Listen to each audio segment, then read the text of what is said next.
Bara faranjoota 2020 kaasee ardii Afrikaa keessatti fonqolcha mootummaa 9 oltu godhame. Waggoota afran darbanis immoo yaaliin fonqolcha mootummaa 9 godhamanii fashalanii jiru. Baay'inni yaalii fonqolcha mootummaa waggoota 12 darbanitti ardii Afrikaatti sadarkaa olaanaadhaan dabale. Irra caalaan isaanii immoo Afrikaa lixaa naannoo Firaankoofoon jedhamu keessatti godhamaa turan. Firaankoofoon biyyoota afaan hojii isaanii afaan French ta'anii fi uummanni isaanii irra caalaan afaan French dubbatu.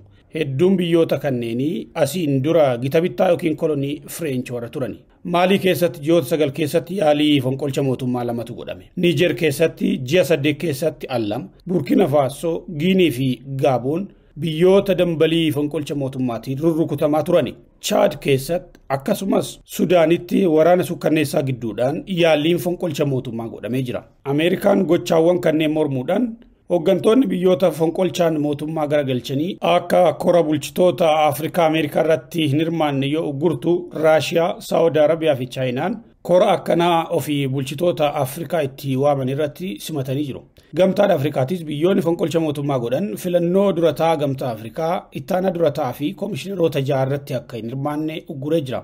Warraaqsi uummataa daballii gibiraa mormuudhaan dargaggoonni Keeniyaa qabsiisan baha Afrikaatti dambalii fonqolcha mootummaa dhalchuu danda'a jechuun xiinxala barruu riippoortar kan afaan Ingilizii. Ministeerri muummee Itoophiyaa Abiy Ahmed torban darbe jechuunis adoolessa 4 bara 2024 walgahii idilee paarlaamaa irratti yaaliin fonqolcha mootummaa jiraachuu akeekanii turan. በቅርቡ አንዳንድ ቦታ ላይ መፈንቅለ መንግስት እናካሂዳለን ብሎ አንዳንድ አባቶቻችን ውይይት ያደርጋሉ። መፈንቅለ መንግስት ኢትዮጵያ ውስጥ አይሳካም። እኛ ወታደሮች ነን። መፈንቅለ መንግስት እንዳይሳካ አድርገን ተቋማት ሰራን። Jaarrolee fi namoonni tokko tokko fonqolcha mootummaa tolchuudhaaf mari'achaa jirtu. Gorsa tokkoon isiniif qaba. Fonqolchi mootummaa Itoophiyaa keessatti milkaa'u. Nuti loltoota Itoophiyaa keessatti fonqolchi mootummaa akka hin of kalletti ijaarre dhaabbilee. Fonqolchi mootummaa Itoophiyaa keessatti kan milkaa'e waggoota 50 irraa qofa ture. Ergasii yaaliiwwan fonqolchaa hiika qaban kan hiika hin qabnes godhamanii jiru. Garuu tokkollee milkoofne. Har'a immoo gonkumaan milkaa'u. Yeroo keessan hin gubinaa. Gastaawusoota hin dhiphisinaa. Maallaqa michuuwwan keessan warra isin ergatu isin qisaasessina. Ministeerri muummee warri yaalii fonqolcha mootummaa qindeessaa jiru kun eenyu fa'aa akka ta'an garuu hin ibsine. Gaazexaan riippoortar garuu madda amanamaa dhaga'een jira jechuun akka barreessetti mootummaan fonqolcha kanaan wal qabatee akeekkachiisa diimaa jala jira jedha. Kanaafis tarkaanfiiwwan adda addaa fudhataa jira. Duula karaa miidiyaa hawaasaatiin seenessa kana qolachaa jira. Finfinnee fi naannawa tokko tokkotti eegumsa cimsee jira. Sodaan fonqolcha mootummaa kun kan dhalate marii mootummaan Ameerikaa qondaalota paartilee mormitootaa fi miseensota diyaasporaa dhiibbaa uuman Ameerikaa keessa jiraatan faana godhe boodaa jedha gabaasi kun. Waxabajjii 26 bara 2024 ministeerri dhimma alaa duraanii obbo Gadduu Andargaachoo fi hoogganaan paartii Samaayyaawii Yilqaal Geettinnet ambaasaaddara Ameerikaa Ervin Maasingaa faana wal arguu fuula xaa yookiin Tiwiitara Imbaasii Ameerikaa Finfinnee irratti maxxanfamee ture. Maxxansichi jarri kunneen waa'ee koomishinii marii biyyaalessaa haala yeroo biyyattii tumsa Yuunaayitid Isteetsi Itoophiyaaf gootu irratti mari'achuu mul'isa. Keessa beektonni riippoortar akka himanitti mootummaan Abiy Ahmed adeemsa Waashingtan DC kan hin jaalanne. Mootummaan Ameerikaa mormitoota ala jiran irratti ijaaruudhaan fonqolcha mootummaa qopheessaa jira jechuun hubatee jira. Maddeen biroo immoo ergamaan addaa Ameerikaa Maayik Hamar gargaartonni ministeera haajaa alaa Ameerikaa Moolii P fi qondaalonni Ameerikaa biroo namoota siyaasaa Itoophiyaa biyya alaa jiranii fi dhalattoota diyaasporaa dhageettii qaban waliin mari'atanii jiru. Qondaalonni Ameerikaa kunneen lammiilee Itoophiyaa eenyummaa garaagaraa qaban faanas mari'atanii jiru. Maddeen tikaa mootummaa akka jedhanitti xiinxalli mootummaan odeeffannoo kanneen irraa ka'ee irra ga'e Ameerikaan poolitikanyoota Itoophiyaa biyyoota alaa jiran faana karoora fonqolcha mootummaa irratti mari'achaa jirti jedha barruun kun. Shakkiin kun hariiroon Finfinnee fi Waashingtan DC gidduu diigamaa dhufu hordofeeti jedhama. Haasaan imaammata mootummaa Ameerikaa irratti ambaasaadarri Ameerikaa Finfinnee jiru walakkeessa caamsaa darbee godhan kan dhimmoota siyaasaa fi nageenya Itoophiyaa bu'uura godhate kan akeeku. To those in Oromia, the OLA, you made a genuine effort to reach a deal at the negotiating table in Dar es Salaam.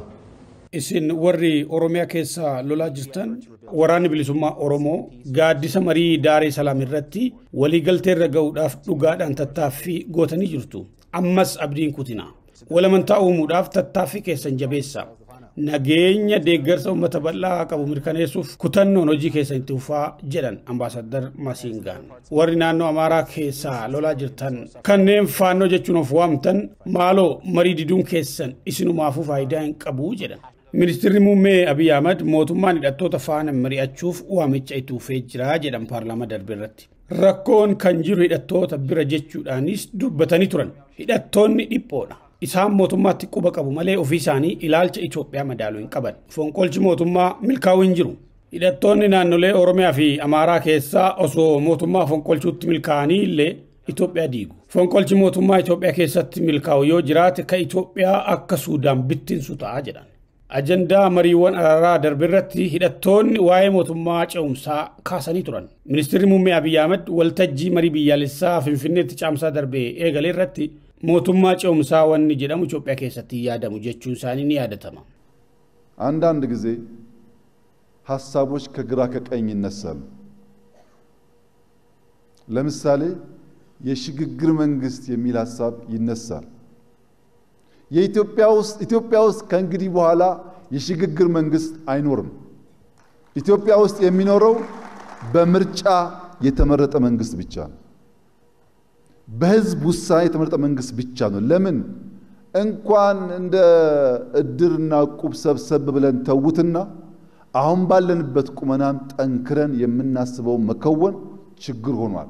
ለምን ሽግግር ይላሉ ያላችሁ እንደሆነ በቀላሉ መሃላችን ገብተው ሊጫወቱ ሊከፋፍሉ ሊበትኑ የሚፈልጉ ኃይሎች የሚያዩት ሐሳብ እንጂ የኢትዮጵያን ሐሳብ አይደለም።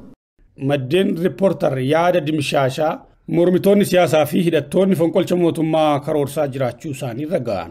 Marii biyyaalessaa amma eegalamee jiruun fala argataa yoo jedhu mormitoonni lakkoofsa guddaa qabanii fi hayyoonni siyaasaa mariin siyaasaa eegalamee rakkoo Itoophiyaa ni fura amantaa jedhuun qaban.